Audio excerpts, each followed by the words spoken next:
Hey there, my name is Dalai. My dad filming this right now. His name is Brau and he's Portuguese, but he lived in Brazil and Thailand for a long time.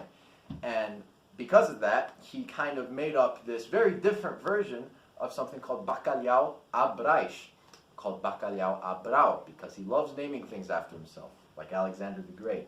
So the first thing you have to do is you got to get salted cod, as I'm sure you know, you're Portuguese, and you soak it for 2 days to get rid of its saltiness.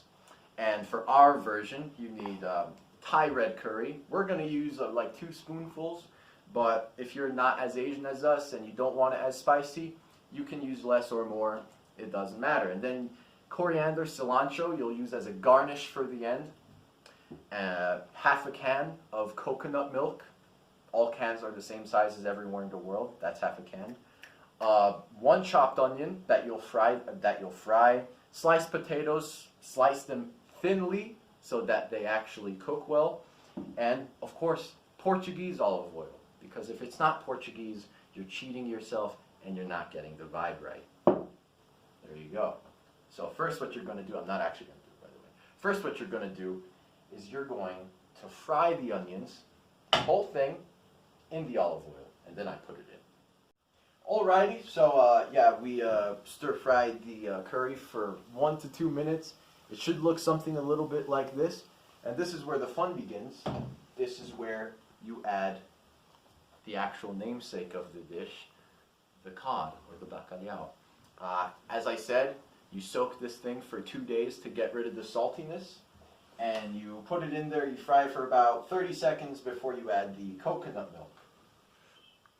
Alright, let's put all this.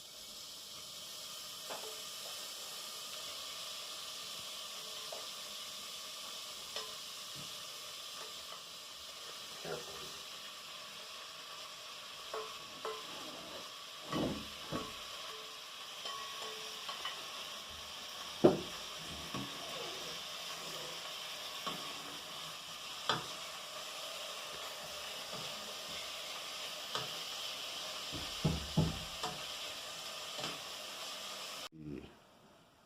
So, after it's fried a while, it should look a bit like this.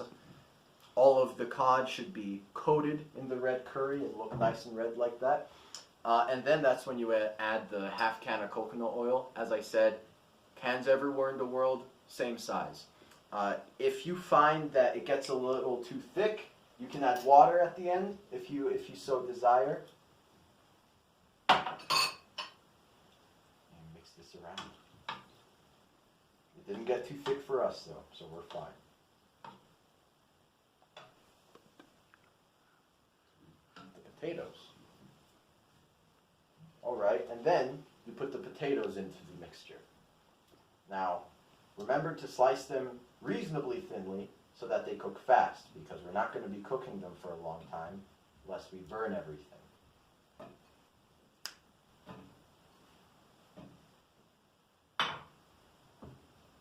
Serve.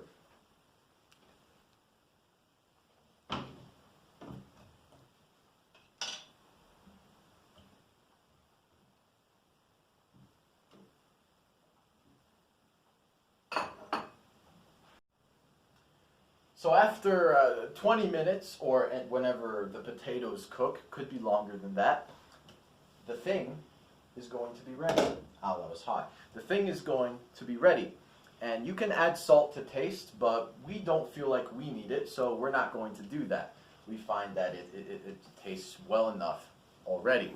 Now, as for ketchup, if you want to balance out the flavors, you add a dash of it while it's boiling. We're not going to do that now because the thing's already finished, but if you want to, you can add a dash of ketchup, a minuscule thing of ketchup, while the thing is boiling and simmering. So now I'm actually going to plate this now. Now how you do it is with the bottom of a ladle, you make a little hole so it looks like a volcanic crater in a plate of rice, and you get the thing and you put it in the middle so it looks presentable. Alright, that's what these guys do. Look at that. I'm gonna try this now. That was hot. But it was absolutely splendid too. Just like every other Portuguese dish, absolutely splendid. Obrigado e até logo. Sorry, they're almost left without finishing. But the coriander, or the cilantro, as Americans call it, that I mentioned earlier, you'll add that as a garnish over the dish. Alright? Now this just makes it look more beautiful, gives it an extra taste. It's great. It's like makeup on a woman. There you go.